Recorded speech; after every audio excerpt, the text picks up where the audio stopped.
Gausia committee Jamal Khan word শাখার উদ্যোগে মাহে রমজান উপলক্ষে ইফতার সামগ্রী বিতরণ সম্পন্ন। মানুষ হিসেবে মানুষের পাশে দাঁড়ানো, অসহায় মানুষের জন্য কিছু করা, এই প্রচেষ্টা নিয়ে গাউসিয়া কমিটির পথ চলা ওয়াহেদ মালেক 11 মার্চ মঙ্গলবার কদম মোবারক শাহী জামে মসজিদ প্রাঙ্গণে গাউসিয়া কমিটি জামাল খান ওয়ার্ড শাখার উদ্যোগে পবিত্র মাহে রমজান উপলক্ষে দুস্থদের মাঝে ইফতার সামগ্রী বিতরণ ইমরান হোসেন জুয়েলের সভাপতিত্বে অনুষ্ঠিত হয়।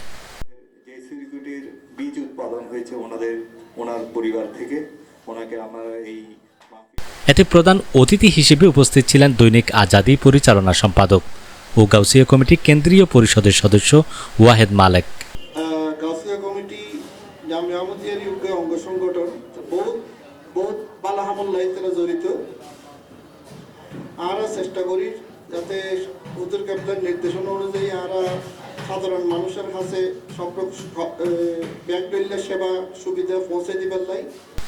বিশেষ অতিথি ছিলেন কোতোয়ালি গাউসিয়া কমিটি পশ্চিমের সাবেক সভাপতি মোহাম্মদ সালামতুল্লাহ, হজরত শাহ সুফি আমানত খান রহমতুল্লাহ আলাইয়ের আওলাদে পাক শাহজাদা সৈয়দ মোহাম্মদ হাবিবুল্লাহ খান মারুফ, কদম মোবারক শাহী জামে মসজিদের ইমাম মাওলানা জোবায়ের হোসেন, উপস্থিত ছিলেন ফরিদুল আলম, ওয়ার্ড শাখার সহসভাপতি আবু জাফর চৌধুরী, মোবারক হোসেন, আনিসুল ইসলাম, মোহাম্মদ আলী জিন্না, মোহাম্মদ শরীফ প্রমুখ।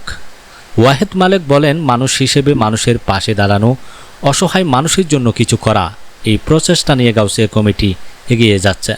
সে করোনা মহামারীর সময় গাউসিয়া কমিটি যে ভূমিকা পালন করেছে তা এখনও বিদ্যমান রয়েছে। ইফতার বিতরণ শেষে দৈনিক আজাদী পরিচালনা সম্পাদক ও গাউসিয়া কমিটি কেন্দ্রীয় পরিষদের সদস্য ওয়াহেদ মালেক দি চিটাগাং হাউজিং সোসাইটির সভাপতি নির্বাচিত হওয়ায় গাউসিয়া কমিটি জামাল খান ওয়ার্ড শাখার পক্ষ থেকে ফুলেল শুভেচ্ছা জানানো হয়।